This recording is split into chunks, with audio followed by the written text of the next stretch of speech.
তোমার তুলনা তুমি নিজে, তুমি কত সুন্দর, কি করে বোঝাই।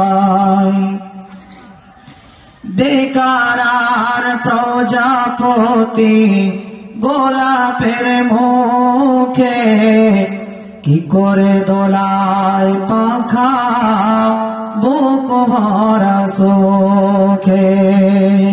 বেকার প্রজাপতি গোলাপের মুখে, কি করে দোলায় পাখা বুক ভরা সুখে। কোন সুখে এত সুখী বুঝে আসে না যে, কোন সুখে এত সুখী বুঝে আসে না যে, তোমার তুলনা তুমি নিজে, তোমার তুলনা তুমি নিজে, তুমি কত সুন্দর, কি করে বোঝায়। কোন ভাষা পাই না খুঁজে, তোমার তুলনা তুমি নিজে, তোমার তুলনা তুমি নিজে। সাজানো এই পৃথিবীতে এত মায়া লাগে, এত ভালোবাসাবাসি কেন মনে জাগে। সাজানো এই পৃথিবীতে এত মায়া লাগে, এত ভালোবাসাবাসি কেন মনে জাগে। আবার বিরহ ঝরে আখি ভিজে ভিজে, তোমার তুলনা তুমি নিজে, তোমার তুলনা তুমি নিজে, তুমি কত সুন্দর, কি করে বোঝায়। কোন ভাষা পাই না খুঁজে, তোমার তুলনা তুমি নিজে, তোমার তুলনা তুমি নিজে। চলমান সভার সভাপতি সাহেব, উপস্থিত ওলামা ইকরামগণ, সামনে বসে থাকা দিনদার ইমানদার ভাই বাবা বন্ধুজিরা, পর্দার আড়াল থেকে শুননেওয়ালি, পর্দা নাসিনা অবলা সরলা সম্মানিতা মা বোনেরা, যাবতীয় প্রশংসা আল্লাহ রাব্বুল আলামিনের জন্য, জিনার অসীম দয়া ও ময়ের ফলে আজ আমরা কিছু সংখ্যক মানুষ এই পবিত্র মাহফিলে এসে উপস্থিত হতে পেরেছি। যে আল্লাহর অশেষ মেহেরবানিতে আমিও আপনাদের নিকটে এসে উপস্থিত হতে পেরেছি, সেই আল্লাহর নিখিল প্রশংসা করি। সকলে বলি আলহামদুলিল্লাহ, জোরে বলুন আলহামদুলিল্লাহ।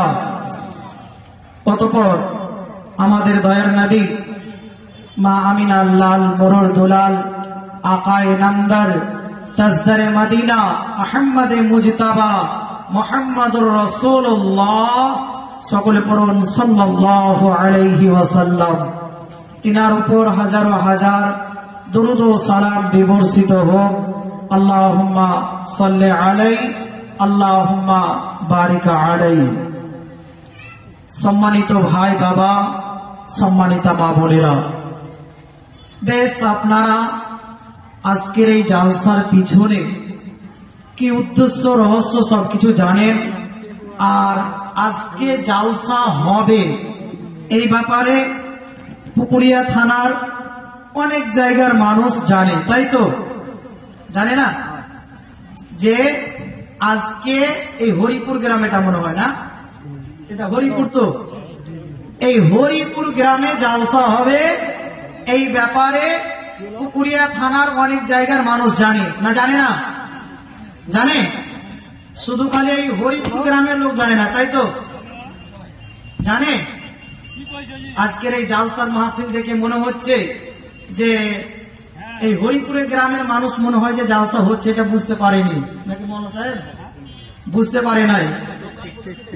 হ্যাঁ ভাই, বাবা, বন্ধু, আপনাদের জন্য এই প্যান্ডেল, আপনাদের জন্য এই বক্তা, আপনাদের জন্য এই মাইক, সবকিছু আপনাদের জন্য ব্যবস্থা করা হয়েছে। আর আপনারা চুপচাপ কুটুম নিয়ে ব্যস্ত থেকে যাবেন? জি, এরকম সভা প্রতিদিন হয়? প্রতিদিন হয় আপনাদের গ্রামে? হয় না, হয়তো বছরে একটা, 2 বছরে একটা এরকম হয়ে থাকে, তাই তো?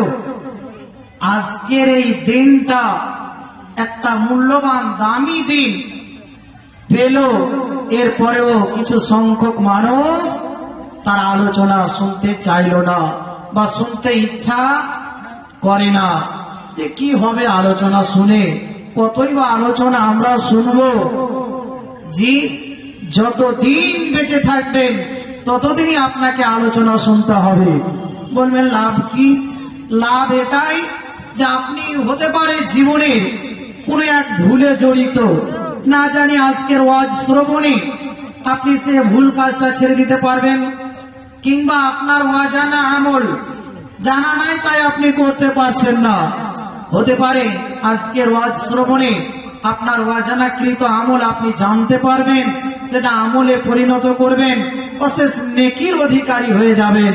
তাই আমি আবারও গ্রামবাসী, এলাকাবাসী, সকল ভাই বাবাদেরকে বলবো যে আপনারা আজকে এই সুন্দর মাহফিল আয়োজন হয়েছে, আপনারা সকলেই এসে উপস্থিত হন। বাজার ঘুরফির বাদ দিয়ে আপনারা এই মাহফিলে এসে উপস্থিত হন, অশেষ নেকির অধিকারী হয়ে যাবেন। আজ যদি আপনারা না এসে উপস্থিত হন তাহলে কে আসবে বলুন তো?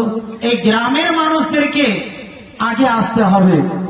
কিন্তু গ্রামের মানুষ কি হচ্ছে, কুটুম নিয়ে ব্যস্ত, কেউ গল্প গুজবে ব্যস্ত, কেউ আবার মার্কেট ঘোরাতে ব্যস্ত। এই নিয়ে ব্যস্ততার কারণেই সে সময়গুলোকে অতিবাহিত করে দিচ্ছে। ভাই, বাবা, বন্ধু, আলোচনাগুলো হবে ইনশাআল্লাহ নির্ভেজাল কোরআন এবং হাদিসের আলোচনা হবে আপনাদের সম্মুখে। আপনারা মনোযোগ সহকারে আলোচনাগুলো কর্ণপাত করবেন। জানি না মহিলারা, মা বোনেরা আমার এসেছেন নাকি তারাও রান্না বান্নাতে ব্যস্ত, আল্লাহ ভালো জানেন। যিনারা ছড়া ছটিয়ে বসে আছেন একটু এগিয়ে চলে আসুন, চলে আসুন, একটু কষ্ট করুন, আল্লাহর ওয়াস্তে আপনারা আগে চলে আসুন, ফাঁকা জায়গা রাখিয়েন না, শূন্য স্থানগুলো পূর্ণ করুন। জি, চলে আসুন, সামনে চলে আসুন, যাদের পিছনের লোকগুলো বসতে সুবিধা হয় চলে আসেন, এগিয়ে চলে আসেন। এই লাইটটার কারণে আপনাদেরকে আমি দেখতেও পাচ্ছি না, বুঝতেও পারছি না।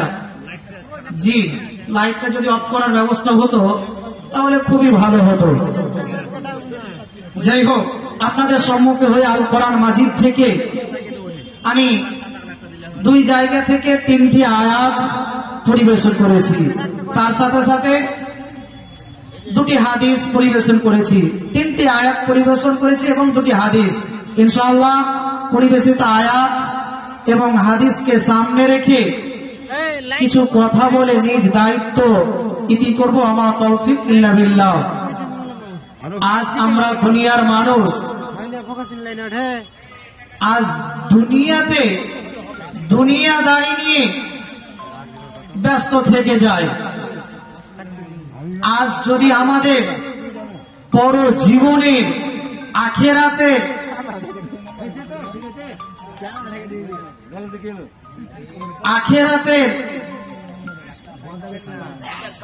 চিন্তাধারা আপনার আমার নাই, ছবিটা খারাপ হবে ভাই, খারাপ করে দিলাম তো, থাক না। শুনেন, রাগারাগি করলেন না। অনেক জায়গায় জালসাতে গিয়ে দেখতে পাই যে লাইট থাকে না,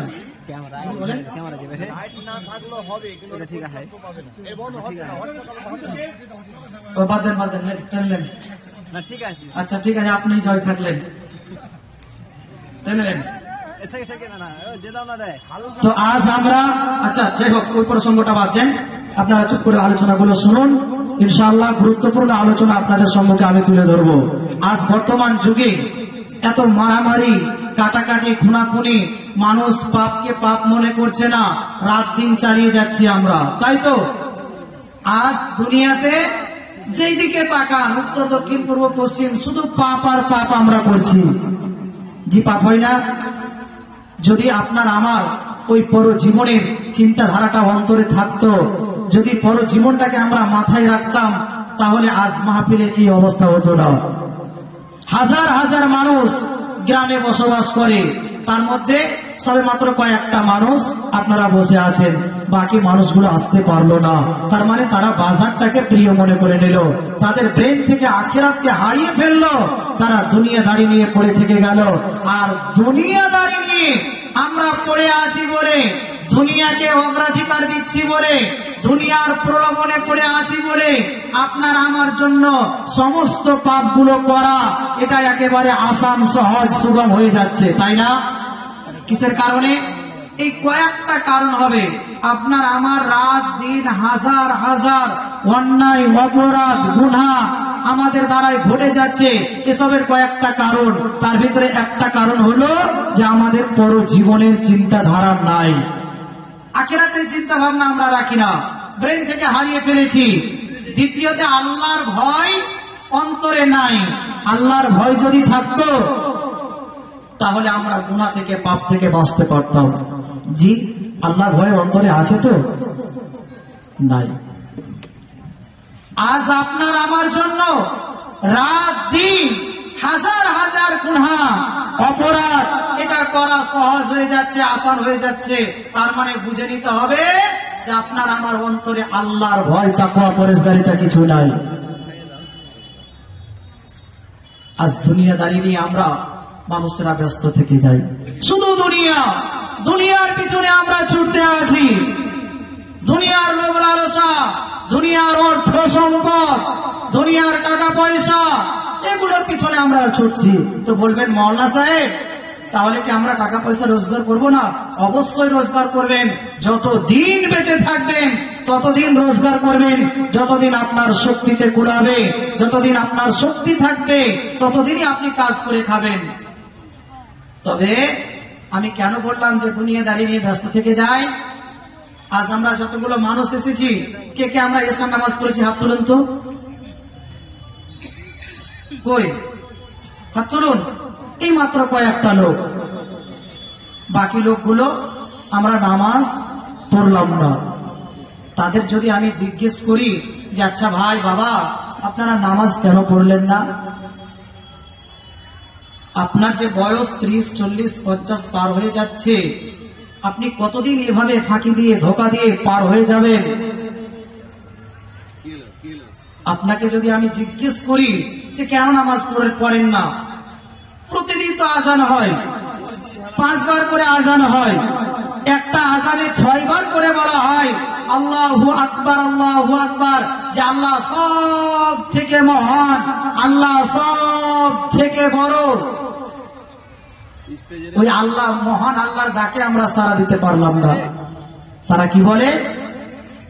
আমরা 5 কাজের মানুষ, বিভিন্ন কাজে ব্যস্ত থেকে যাই, আমি ব্যবসা বাণিজ্য করি, আমি বিভিন্ন রকম মাঠে ঘাটে কাজকর্ম করি বলে আমি সময় পাই না। জি, এটাই তাদের মুখ থেকে আসবে যে আমি ব্যস্ততার মধ্যে নামাজে যেতে পারি না, আমি ব্যস্ত থেকে যাই। বন্ধুরে আমার, কে বলেছে তোমায় আজানের সময় ব্যস্ত থেকে যাবে? কে বলেছে তোমাকে আজানের সময় কাজ করতে হবে?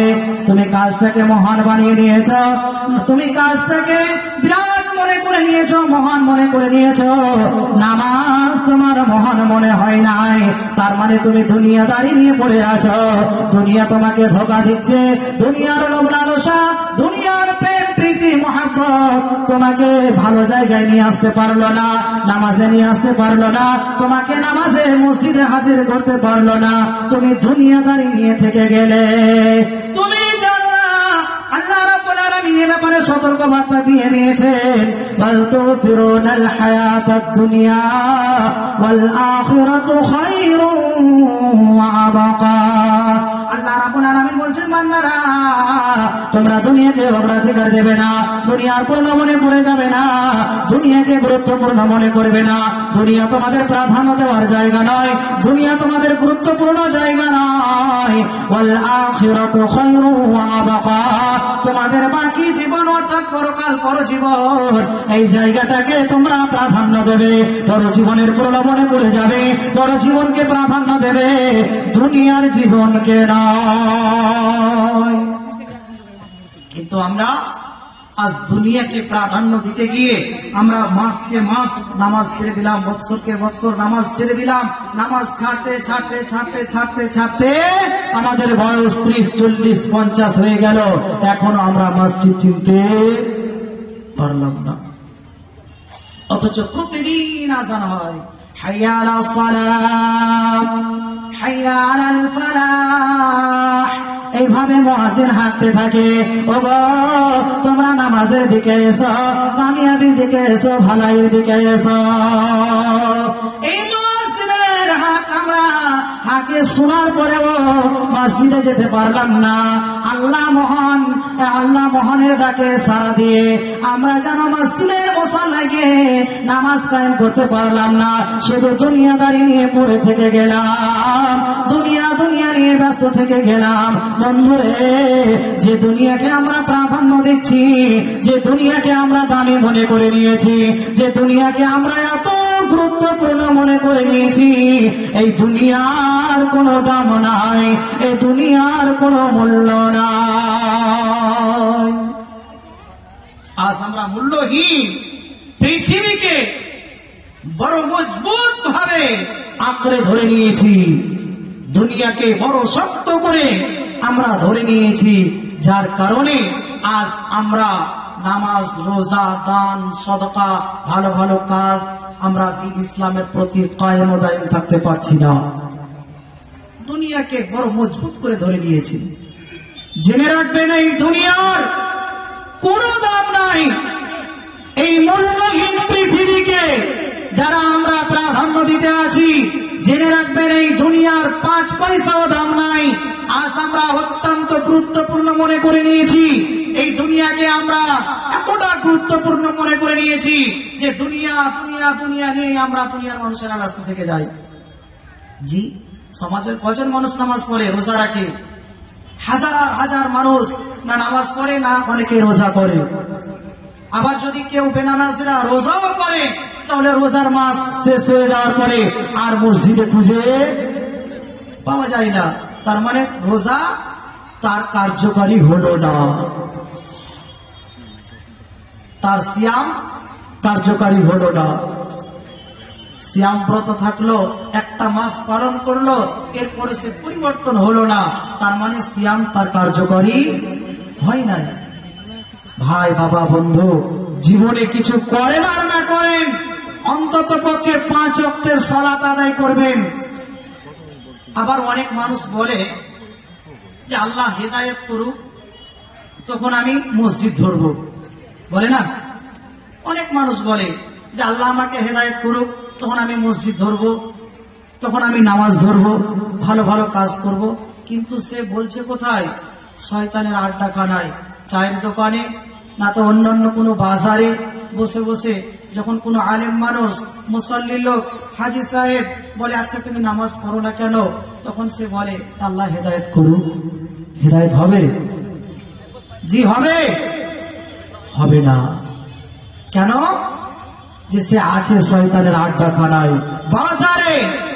এই হেদায়েত পাওয়ার জন্য, সঠিক রাস্তা পাওয়ার জন্য আপনাকে আমাকে সঠিক জায়গায় আসা লাগবে।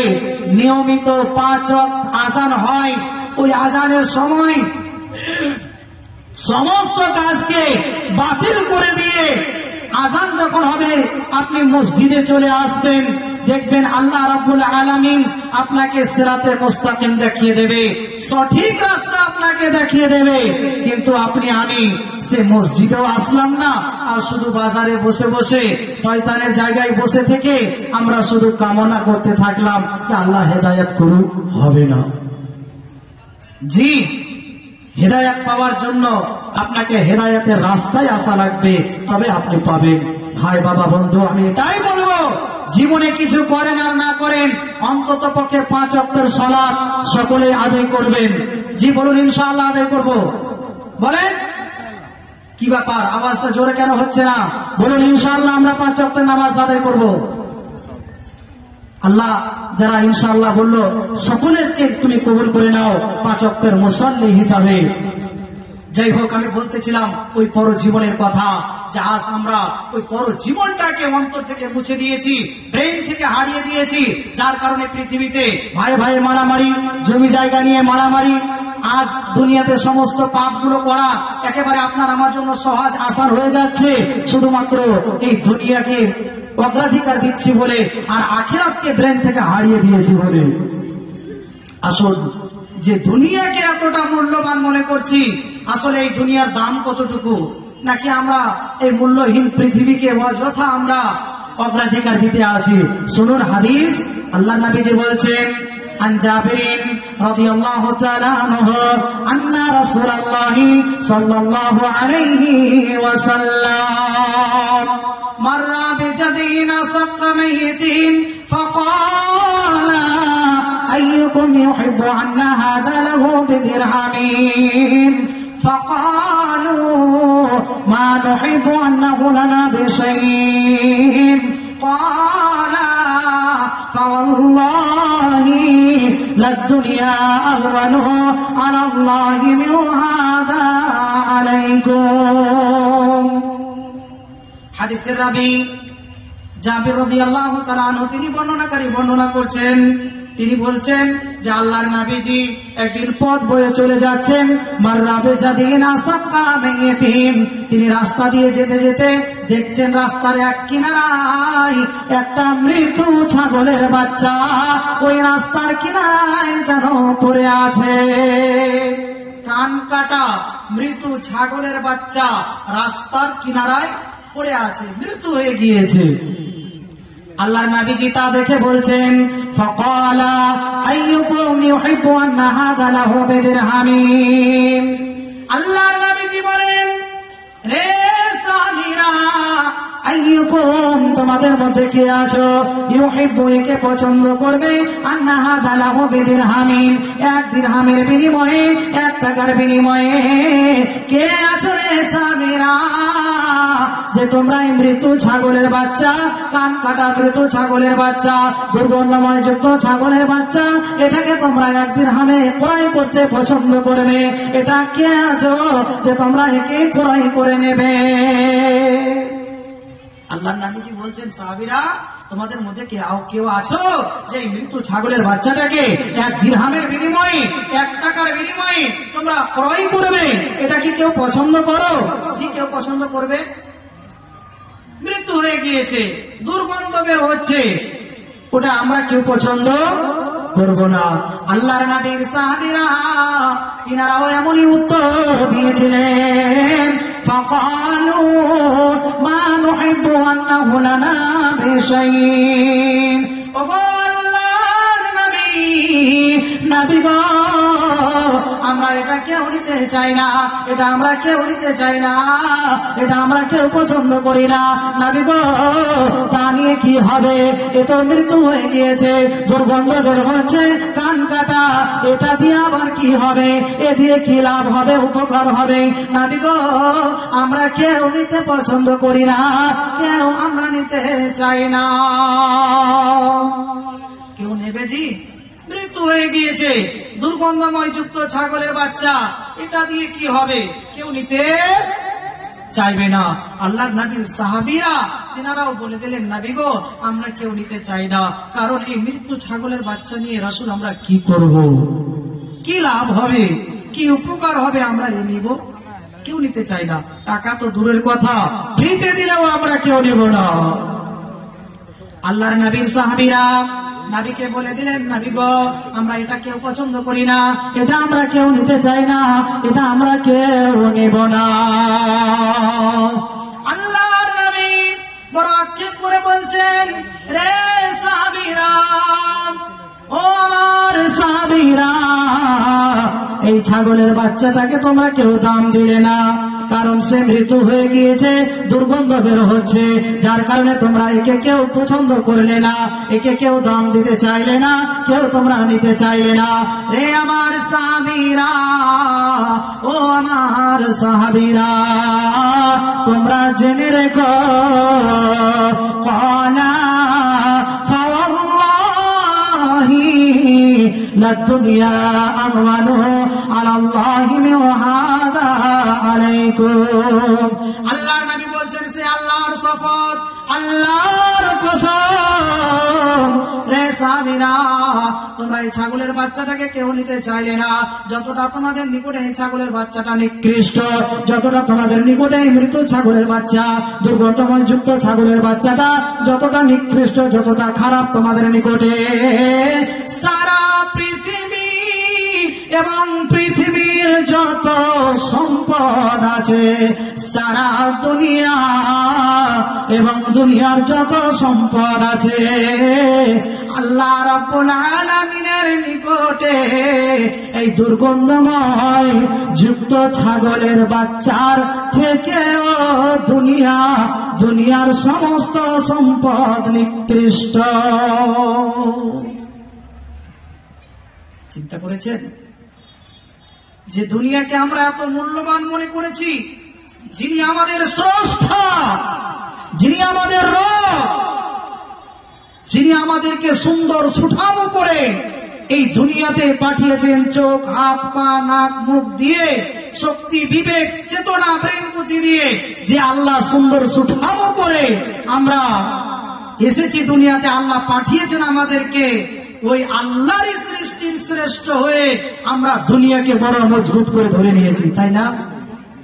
দুনিয়া আমরা ছাড়তে চাই না, সব ছুটে যাক, নামাজ, রোজা, দান, সদকা, হজ, যাকাত, এগুলো ছুটে যাক, দুনিয়া আমরা ছাড়তে চাই না, দুনিয়াদারি আমরা ছাড়তে চাই না, বড় দুনিয়াকে মজবুত করে ধরে থাকবো। কি লাভ হবে? এই দুনিয়া তো কোনো মূল্য নাই। আল্লাহ রাব্বুল আলামিনের নিকটে এই দুনিয়া একেবারে ছাগলের বাচ্চার থেকেও, দুর্গন্ধময়যুক্ত ছাগলের বাচ্চার থেকেও নিকৃষ্ট। তাহলে কতটা মনে হয় যে মূল্য আছে? কোনো দাম নাই, কোনো মূল্য নাই। অথচ আজ আমরা মূল্যহীন পৃথিবীকে কি করে বড় মজবুত ভাবে ধরে নিয়েছি আমরা আজীব মানুষ। জি, এই দুনিয়াদারি আপনাকে আমাকে অন্তর থেকে কাটাতে হবে, যে দুনিয়াকে বড় মজবুত ভাবে আঁকড়ে ধরে নিয়েছি। এই দুনিয়া আপনাকে ধোঁকা দিচ্ছে, আর এই ধোঁকার দুনিয়াতে এসে আমরা আল্লাহ রসুলকে ভুলে গিয়েছি। পরকাল, পরজীবন, জান্নাত, জাহান্নাম, পুরসিরাত, কিয়ামত সব কিছু আমরা যেন ভুলে গিয়েছি, মনে কিছু রাখি নাই। আজ দুনিয়া দুনিয়া দুনিয়া নিয়ে ব্যস্ত আমরা। আখিরাতের মনোযোগী হন, আখিরাতকে নিয়ে চিন্তা ভাবনা করবেন। বলবেন লাভ কি আছে? বলবেন যে আমি আখিরাতকে, পরজীবনকে আমি মাথায় রাখবো, চিন্তা ভাবনা করবো, তো এতে লাভ কি আছে? জি, এতে লাভ আপনার অনেক আছে। শুনুন, আল্লাহ রাব্বুল আলামিন সূরা হাসরের শেষ রুকুর প্রথম নম্বর আয়াতে আল্লাহ রাব্বুল আলামিন তিনি জানাচ্ছেন যে আজ আমরা যেসব কারণে দুনিয়াতে বেশি পাপগুলো হয়ে যায়, যে সব জিনিসের অভাবের কারণে, সেই সবগুলো আমি বর্ণনা করছি। শুনুন, আল্লাহ রাব্বুল আলামিন বলেন, ইয়া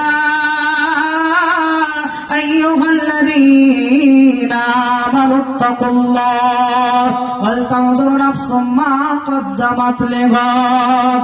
আল্লাহ রাব্বুল আলামিন এখানে ঈমানদারদেরকে বলছেন, রে ঈমানদারেরা, যারা তোমরা আমাকে আল্লাহ বলে বিশ্বাস করে নিয়েছো, যারা তোমরা আমাকে এক ওয়াহদাহু লা শারীক বলে মেনে নিয়েছো, আমাকে রব বলে মেনে নিয়েছো, রে ঈমানদারেরা, তোমরা তোমাদের অন্তরে আল্লাহর ভয় নিয়েছো, তাকওয়া পরহেজগারিতা অন্তরে নিয়েছো। জি, বলবেন যে আল্লাহর ভয়, তাকওয়া অন্তরে এনে কি হবে? প্রশ্ন জাগবে না যে আমি আল্লাহর ভয় তাকওয়া পরেজগারিতা এটা অন্তরে এনে আমার কি হবে, কি লাভ? জি বন্ধুরা আমার, লাভ আপনার এতটাই হবে, আপনার আমার আজ ব্রেক ফেলের মতো গুনাহগুলো ঘটে যাচ্ছে। ব্রেক ফেল, যদি গাড়ি সাইকেলের ব্রেক ফেল থাকে তাহলে অ্যাক্সিডেন্ট হওয়াটাই কি বলেন তো সম্ভব, বেশিরভাগই সম্ভব যে ওই ব্রেক ফেল গাড়িতে অ্যাক্সিডেন্ট হবে। জি হবে না? হবে। তো সেই রকমই যদি আল্লাহর ভয় অন্তরে না থাকে, তাকওয়া পরেজগারিতা এটা যদি অন্তরে আমরা না রাখি, তাহলে আমাদের দ্বারা গুনাহ হয়ে যাওয়া, পাপ হয়ে যাওয়া এটা স্বাভাবিক গুনাহ হবে। বন্ধুরে আমার, যার কারণে আল্লাহ রাব্বুল আলামিন ঈমানদারদেরকে সতর্ক করে দিলেন, রে ঈমানদারেরা, তোমরা তোমাদের অন্তরে আল্লাহর ভয় তাকওয়া পরেজগারিতা এটা তোমরা অন্তরে নিয়ে এসো। যখনই তোমরা আল্লাহর ভয় অন্তরে নিয়ে আসতে পারবে, তাকওয়া পরেজগারিতা যখনই তোমরা অন্তরে নিয়ে আসতে পারবে, তোমাদের দ্বারাই কোনো অন্যায় হবে না, তোমাদের দ্বারাই ভুল হবে না, গুনাহগুলো হবে না। কারণ তুমি যখনই গুনার সিচুয়েশনে পৌঁছে যাবে, গুনার পরিস্থিতিতে গিয়ে যখনই তুমি পৌঁছে যাবে, সে সময় তোমাকে বাধা দেবে, সেটা হলো আল্লাহর ভয়। আল্লাহর ভয় তাকওয়া পরেজগারিতা এটা তোমাকে ব্রেক করবে, এটা তোমাকে রুখে দাঁড়াবে, তোমাকে দাঁড় করিয়ে দেবে যে না না না এটা গুনাহ করা যাবে না। মনে করুন যে আপনাদের ওই রোড থেকে ছেড়ে গ্রাম আছে, সেটা কদমতলি না কি গ্রাম? জি কদমতলি। ওই কদমতলিতে কোনো এক গানের যাত্রা এসেছে, বিভিন্ন জায়গার মেয়েরা এসেছে ডান্স করবে, তারা আনন্দ করবে, ডান্স চালাবে, তো মানুষ যাবে? জি যাবে?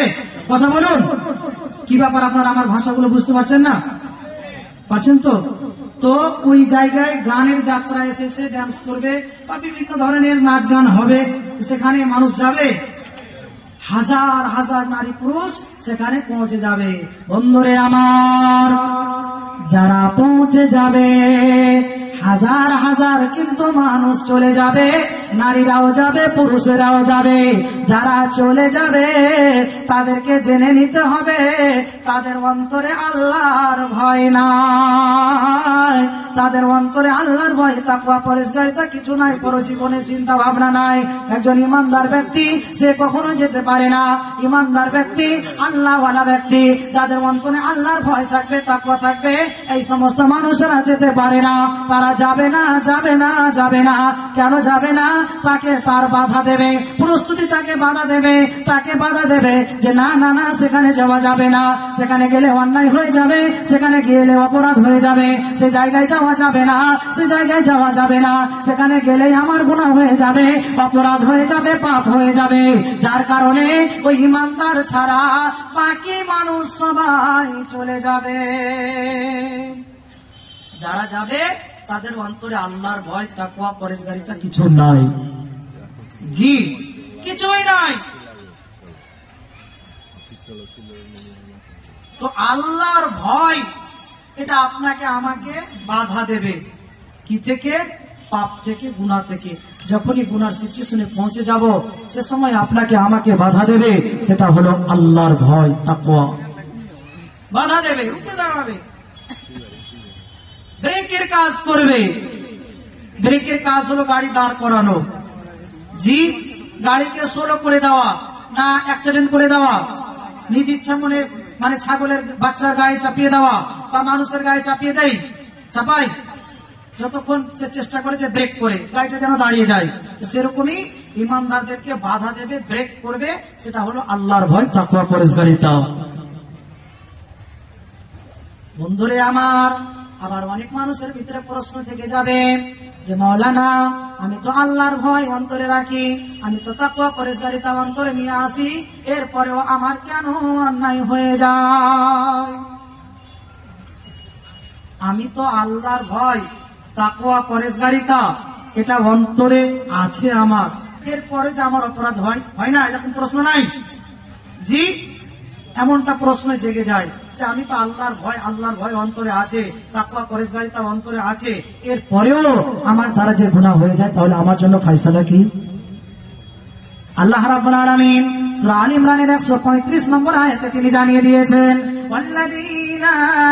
والذين إذا فعلوا فاحشة أو ظلموا أنفسهم ذكروا الله فاستغفروا لذنوبهم ومن يغفر الذنوب إلا الله। আল্লাহ রাব্বুল আলামিন বলছেন, আমার ইমানদার বান্দা বান্দীরা যখন তাদের দ্বারাই কোনো ফায়সা কাজ ঘটে যায়, যখন তাদের দ্বারাই কোনো অন্যায়মূলক কাজ ঘটে যায়, তাদের দ্বারাই কোনো অপরাধমূলক কাজ ঘটে যায়, আর যখনই তারা জানতে পেরে যাবে যে আমাদের দ্বারাই কোনো অন্যায় হয়ে গেল, আমাদের অজান্তে শয়তানের চক্রান্তে পড়ে, শয়তানের ওয়াসওয়াসায় পড়ে যখনই জানতে পেরে যাবে যেটা আমার অন্যায় হয়ে গিয়েছে, আমার অপরাধ হয়ে গিয়েছে, তারা সঙ্গে সঙ্গে যাকারুল্লাহ, তারা আল্লাহকে স্মরণ করবে, তারা আল্লাহকে স্মরণ করবে, ফাস্তাগফিরু লিযুনুবিহিম, এবং নিজের কৃত গুনার জন্য তারা আল্লাহ দরবারে ক্ষমা প্রার্থনা করে নেবে যে আল্লাহ আমার অজান্তে, আমি জানি না রব্বুল আলামিন শয়তানের ওয়াসওয়াসায় পড়ে, শয়তানের চক্রান্তে পড়ে আমার দ্বারা অন্যায় হয়ে গেল, আমার দ্বারাই গুনাহ হয়ে গিয়েছে, রব্বুল আলামিন তুমি ক্ষমা করে দাও। আল্লাহ রব্বুল আলামিন তাদের ক্ষমা করে দেবেন, আর তারা ওই গুনার জন্য বাড়াবাড়ি করবে না। জি, তারা গুনাহের জন্য, পাপের জন্য আর হটকারিতা প্রদর্শন করবে না, তারা দাঁড়িয়ে যাবে। তো ইমানদারদের দ্বারাই, আল্লাহর ভয় যাদের অন্তরে আছে তাদের দ্বারাও ভুল হয়ে যেতে পারে। আমরা হলাম আদম সন্তান। কিসের সন্তান? আদম সন্তান। আমাদের দ্বারাই ভুল অপরাধ হয়ে যাওয়া এটাই স্বাভাবিক। তবে ইমানদারেরা ভুল নিয়ে থাকতে পারে না, যখনই তারা জানতে পারবে সঙ্গে সঙ্গে ইস্তেগফার করে নেবে, ক্ষমা প্রার্থনা করবে, আল্লাহকে স্মরণ করবে এবং নিজের কৃত অপরাধের জন্য আল্লাহ দরবারে মাফ চেয়ে নেবে, ক্ষমা করে নেবে যে আল্লাহ আমার অজান্তে শয়তানের চক্রান্তে পড়ে আমার দ্বারা ভুল হয়ে গিয়েছে। তবে ইমানদারদের ব্রেক ফেলের মতো গুনাহগুলো ঘটবে না। আজ রাত দিন হাজার হাজার আপনার আমার দ্বারা গুনাহ ঘটে যায়, রাত দিন হাজার হাজার অপরাধগুলো ঘটে যাচ্ছে, তার মানে জেনে নিতে হবে আমাদের অন্তরে আল্লাহর ভয় নাই, আল্লাহর ভয় নাই, পরজীবনের চিন্তাধারাও নাই। আল্লাহ তিনি বলছেন, বান্দা বান্দীরা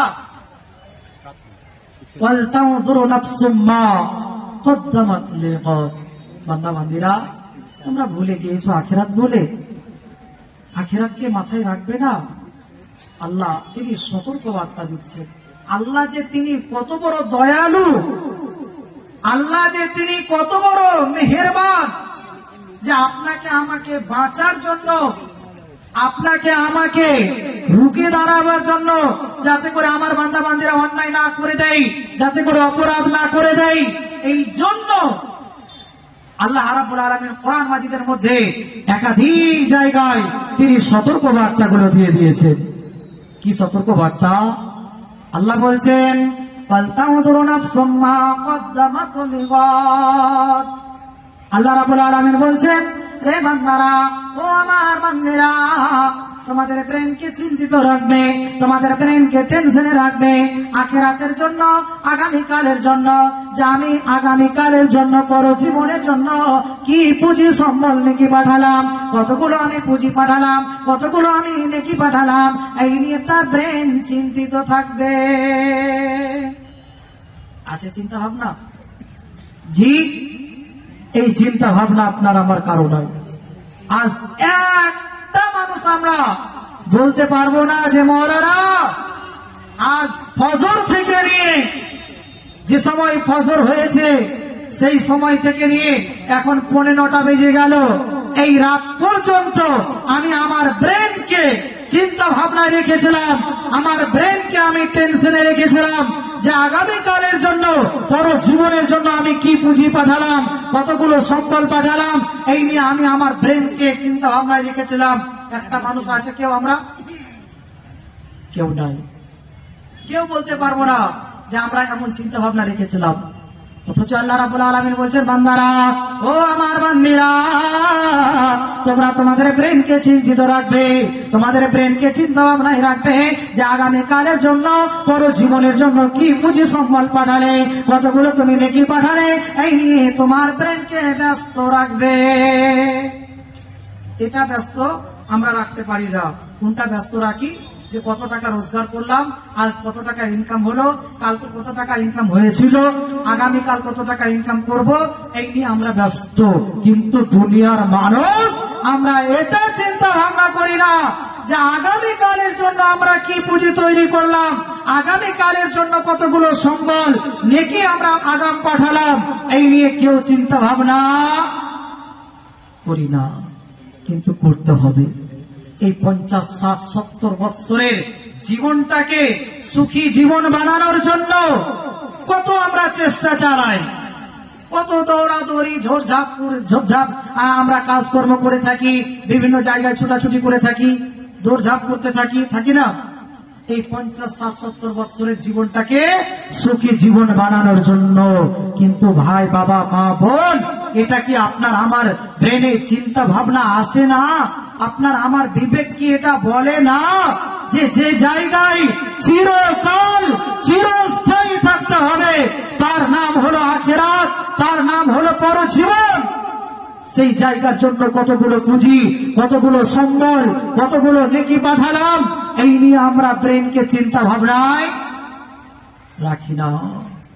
বন্ধুরে আমার, জেনে রাখবেন, পরজীবন পরকাল এমনই ভয়ঙ্কর জায়গা, পরজীবন এমনই ভয়ঙ্কর জায়গা, সেই দিন কেউ কারো উপকারে আসবে না, কেউ কারো সহযোগী হবে না, কেউ কারো মদত করবে না। পরজীবনে আজ আপনি আপনার সন্তানদের জন্য কত বাড়ি গাড়ি, ধন দৌলত, কত কিছু আপনি তৈরি করছেন, রেখে চলে যাচ্ছেন। ওই সন্তানেরা আপনার জন্য বিন্দু পরিমাণের সহযোগিতা করবে? পরজীবনে পরিচয় দেবে না। আপনি মনে করবেন যে আপনার বিবির কাছে গিয়ে নাকি পেয়ে যাব, যে আমার বিবির সাথে পৃথিবীতে সব থেকে বেশি সম্পর্ক ঘটেছিল, সব থেকে কাছের নিকটের লোক হলো আমার বিবি, আমি আমার বিবির কাছে গিয়ে নাকি পেয়ে যাব। ওই বিবি নাকি দেবে না।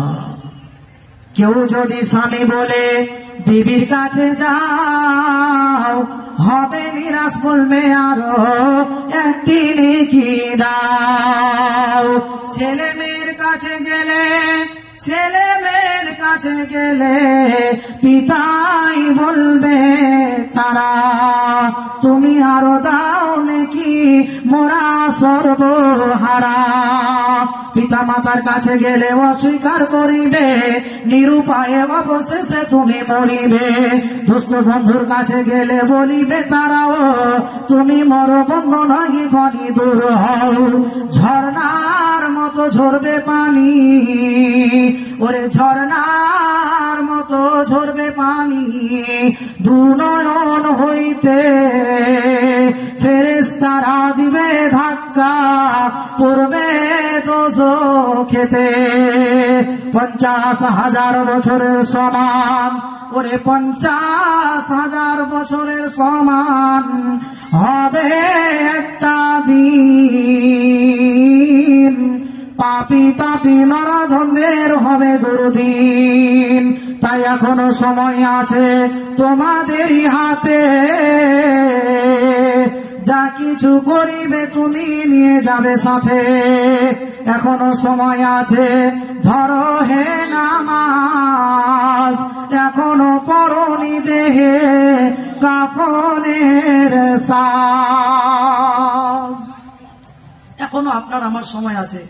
এখন আমরা মরে যাইনি, বেঁচে আছি, জীবিত আছি, দেহে শ্বাস প্রশ্বাস চলতে আছে, আমরা বেঁচে আছি। এই বেঁচে থাকাকালীন আপনাকে আমাকে পরজীবনের পুঁজি সম্বল নেকি তৈরি করে নিতে হবে জীবদ্দশায়। ভাইরা আমার, বন্ধুরা আমার, আজ এই জালসাটি হচ্ছে মসজিদের উন্নতি কল্পে, তাই তো? আপনারা জানেন সবাই যে আজকে এই জালসাটি হচ্ছে আপনাদের এই মসজিদের জুমা মসজিদ। দেখলাম মসজিদের এখনো অনেকগুলো কাজ বাকি, সাইডে কাজ বাকি আছে। এই মসজিদের উন্নতি সাধনে, উন্নতি কল্পে আজকের এই প্রোগ্রাম আয়োজিত হয়েছে, আজকের এই জালসা।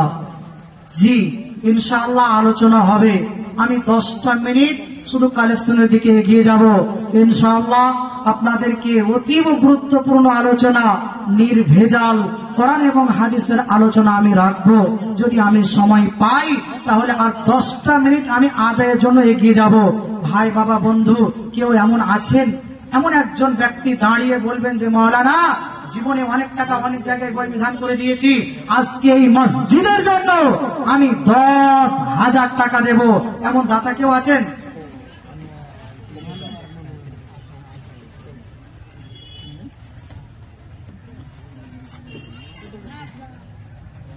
তো 10,000 টাকার দাতা কে আছেন বলেন? আপনাদের এতগুলো মানুষের ভিতরে আমি একটা কলম চেয়েছি যে আল্লাহর ঘরের জন্য আপনি 10,000 টাকা দেবেন, এমন দাতা কেউ আছেন?